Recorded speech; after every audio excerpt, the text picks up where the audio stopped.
हमारा पैनल हमारे साथ मौजूद है। कमरुल इस्लाम राजा साहब, आपके जाने मांगूंगा, दोनों आपके जो भाई हैं गुफ्तगू आपने मुलाहिजा की, और एक तो ये गिला कि आप मुशावरत नहीं करते हैं, दूसरी आपने जो BISP थी उस पर मौक़िफ़ दोनों पार्टीज का भी सुन लिया, और एक और गिला ये सामने आया जनाब आज़ाद सिद्दीक़ साहब की जानिब से कि दिखाई चीज़ें कुछ और जा रही हैं लेकिन पसे पर्दा चीज़ें कुछ और हैं, आम मुआहिदे की बात कर रहे हैं वो। आपका टेक इस पर? ये बड़ी खूबसूरत और दिल मोह लेने वाली गुफ्तगू की दोनों भाइयों ने, और मैं यकीनन उनकी राय का एहतराम करता हूँ।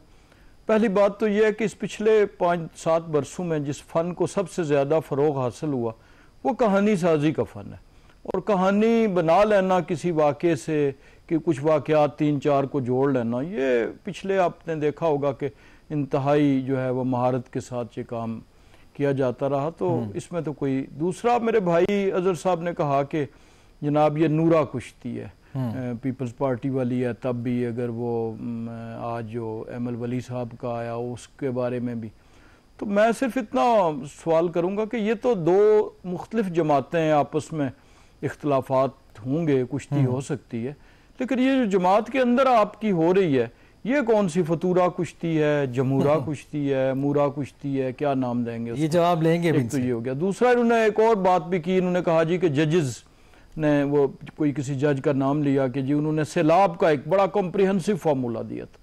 अब इनकी जमात आदि है हमेशा से कि ये जजेस के थ्रू उनकी जो माहिरीन की राय है कि डैम्स बनाने के लिए भी जो है ये जजेस डिक्टेट करते रहे कि कहाँ डैम बनना चाहिए, उसके पैसे कहाँ से आने चाहिए, उसके पैसों की फंडिंग किसको जाके करनी चाहिए, मुल्क के काजी उल कुज़त को करनी चाहिए, फिर वो अस्पतालों के बर्तन कैसे होने चाहिए, वो टीन के होने चाहिए या एल्युमिनियम के होने चाहिए, और अस्पताल के मालिक को लिबास कैसा पहनना चाहिए, फिर इसी तरह दीगर मामलात में भी कि जी वो ट्रैफिक प्लान किसी जज ने दे दिया तो ये टेक्निकल लोग ये फैसला करते हैं कि अब बेनज़ीर इनकम सपोर्ट प्रोग्राम के मुतल्लिक तमाम तर राय का एहतराम करते हुए मैं सिर्फ एक जुमला कहूँगा कि उस डाटा में ये कहाँ लिखा हुआ है कि जो जुलाई में बारिश हुई या अगस्त में बारिश हुई उसमें जो है किसका घर डूबा और किसकी जमीन डूबी, और वो सर्वे अब तकरीबन मुकम्मल हो गया। अच्छा राजा साहब, जो आपने सवाल अब उठाया अभी पाकिस्तान की अंदरूनी पॉलिटिक्स का, खासतौर पर पाकिस्तान तहरीक इंसाफ की,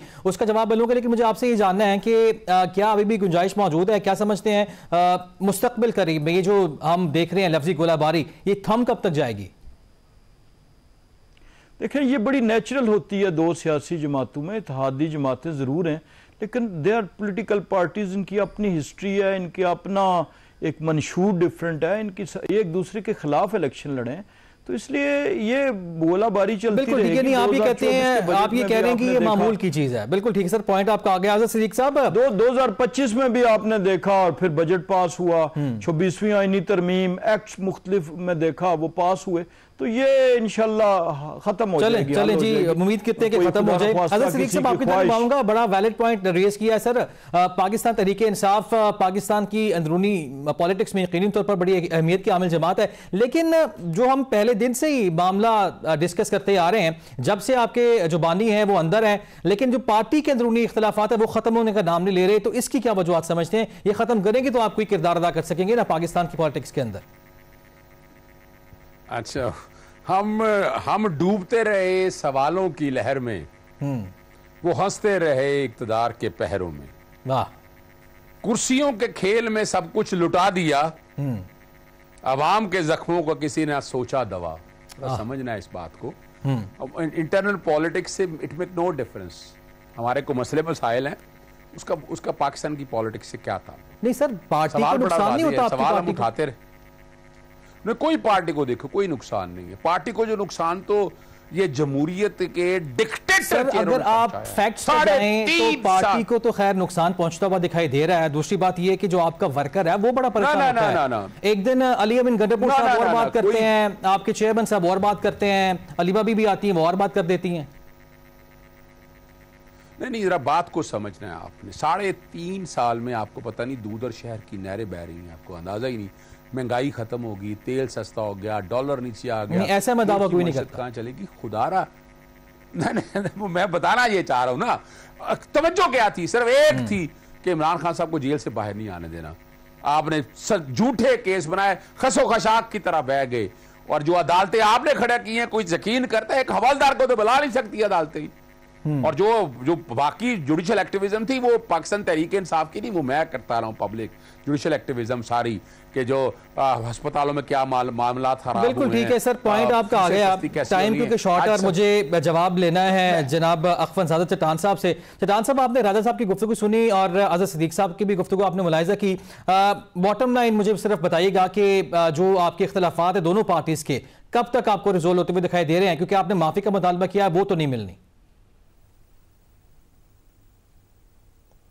देखिए जी, ये माफी मांगे या नहीं मांगे, हम कोई अपने जात के लिए, हमने तो शहीद बीबी की शहादत पे भी पाकिस्तान का पे का नारा लगाया, हमारे तो जबान काटे गई, फिर भी हमने किसी के साथ कोई जाती दुश्मनी सर मुझे ये बताइए, सिर्फ टाइम क्योंकि शॉर्ट है, कि कब तक ये मामला हल हो जाएंगे?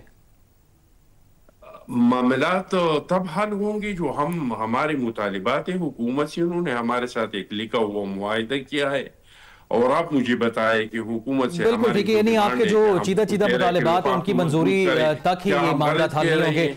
बिल्कुल ठीक है सर, आपका पॉइंट आ गया कि मसाइल को असेंबली में लाए तो गलत कह रहे हैं। बिल्कुल ठीक है सर, पॉइंट आपका आ गया। नाज़रीन, प्रोग्राम खत्म हो चाहता है, इजाजत दीजिए, अल्लाह।